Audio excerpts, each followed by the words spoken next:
I figured it out. A lot of people hear someone say that they love them, and a lot of people, are scared to lose that feeling of being loved. It's not everyone that says they love you that actually loves you. We're reacting to I got divorced because of Yugioh. So let's play the clip and react. When I met this woman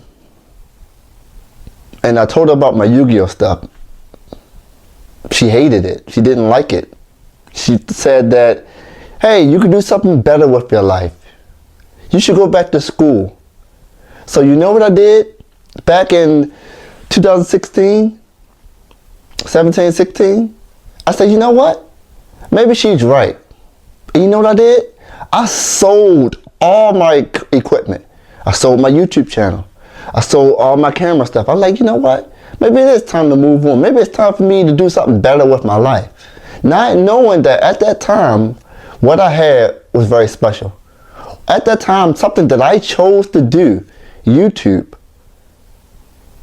I had something going on. Even though I had some drama and stuff going on before and I shut down my channel a few times, I had something that I completely gave up. I gave it up because someone said, hey, you know what? Maybe it is time to move on. You got to do something better with your life. There's got to be something more for your life. And this problem persists. She told me at that time, hey, you want to meet my mother? You need a car. Because I didn't have a car at the time. I was doing YouTube. I was working from home. I didn't need to drive anywhere. Yes, YouTube is what I did for a living. It's how I paid my bills. And I was street performing also. How did I street perform? I just catch the bus 20 minutes down the street, played my horn, went home. I never needed a car. But when I met this woman, you have to go back to school. You have to exercise. You have to get your degree. You have to do something better with your life. Even though I explained to her, this is what I chose to do. A woman comes in your life and try to tell you the plan that you chose for your life is wrong. Big takeaway from this video is to never ever deal with somebody who's not on the same page as you. To throw in a scripture from the Bible, it says, do not be unequally yoked with somebody. And that scripture holds a lot of weight when it comes to relationships in basically all aspects, I'm not saying that you're meant to meet someone who perfectly likes everything you do or who is like, in match mirror with you. They don't have to be exactly like you. But the whole essence of a healthy relationship is that you guys accept each other. Do you understand what I mean? There's obviously gonna be room for critique where your partner's gonna be like, oh, this thing is actually damaging you. I think you should do this better, or this would be actually better if you do this, and like vice versa. But it should never come from a place of shaming you, bashing you, making you feel like you're weird, making you feel like you're just nothing. A relationship should always be a safe space, a place where you can be your full self. And if you can't be your full self with someone you're in a relationship with, you should probably look into discussing and finding out why that is. And if you can't fix it, you're best off leaving, because relationships are intending to be for a marriage thing. So naturally, when you're intending to marry somebody, you're going to be at home with them, you're going to have kids with them, you're going to be parents with them, you're going to grow old together. You want someone that accepts you and loves you for you. I'm going to show you guys this back here, right? I have like a bunch of barnacles, and more in the box and more behind the camera. I got a bunch of barnacles, right? And when I met my partner, she accepted all of it. She accepted all of this issue, the background, she even joining with me sometimes. You'll hear me talk about like cartoon stuff that I like, Sonic and things of that nature.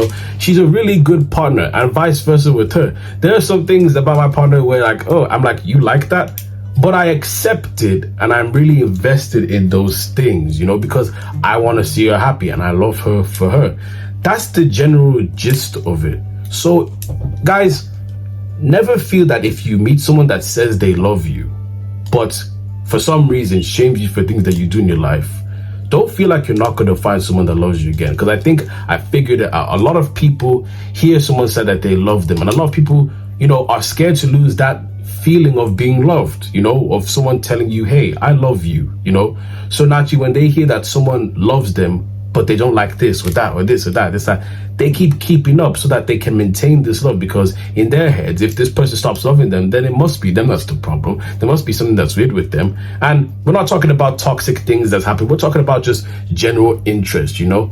Don't be unequally yoked with somebody. Equally yoked means you guys are going the same direction. Unequally yoked is you guys being tied together, but you're going opposite direction. The way is forward, but one's trying to go left and one's trying to go right. It's a big mess. It doesn't mean you guys have to be, it's the exact same thing, but you guys should be going to the same direction and you accept each other for each other. Unless they're toxic things, I repeat, unless they are toxic things, that's what it should be. Don't go for someone where you're going this way and they're trying to tag along this way and you're trying to drag along this way, because you guys are just going to be going all types of ways together. It should be a straight line, like, hey, I don't like this, but hey, that's you, you're a little weirdo. Hey, I'm with you on this. I'm going to join in and stuff like that, you know?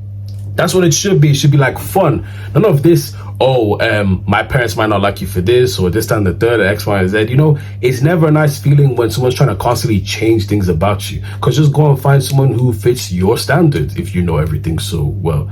Additionally to that, don't let your parents shame you guys for the partner that you have, unless they are really bad for you. Then yeah, let them shame you. But like, you know, your relationship should be purely what you love and what God thinks. Do you understand? So long as those things are fully met, and your partner is healthy and you're in a godly relationship, and you know, you guys accept each other for your differences and your quirky things, doesn't matter what your parents say. Doesn't matter what this says, X, Y, and Z. No one should feel like they're embarrassed to show you to their family, whatever it is, man. You know, relationships are actually so easy, but because society has made them so complicated, because society has normalized a lot of wrong things and unnormalized a lot of things, people are confused as to where they're meant to go. But I guess the main thing you need to understand is, you know, have your interests and find someone who accepts you for those interests. Because it's not even about the interest. It's just about liking you as a person. You don't want someone who likes the idea of you. You want someone who likes you for you and sees the more that you can become, you know? They don't gotta change with you. You're not weird, okay? It's not everyone that says they love you that actually loves you. Some people say they love you and they throw away X, Y, and Z. Because if someone really loved you, they'd see you and think, wow, you're the best and stuff like that. You know? It's flaws and all and everything, but they're willing to stick with you through everything. You know, I've heard people who say that, oh, my partner said they love me, but they didn't like me when I did this or that. So that means they didn't love you. I think a lot of people need to be real that they don't know what the word love means. Because it's definitely not that. With that being said, my people, let's stand and march to God's will together as one. God bless, take care, and I'll see you guys next video.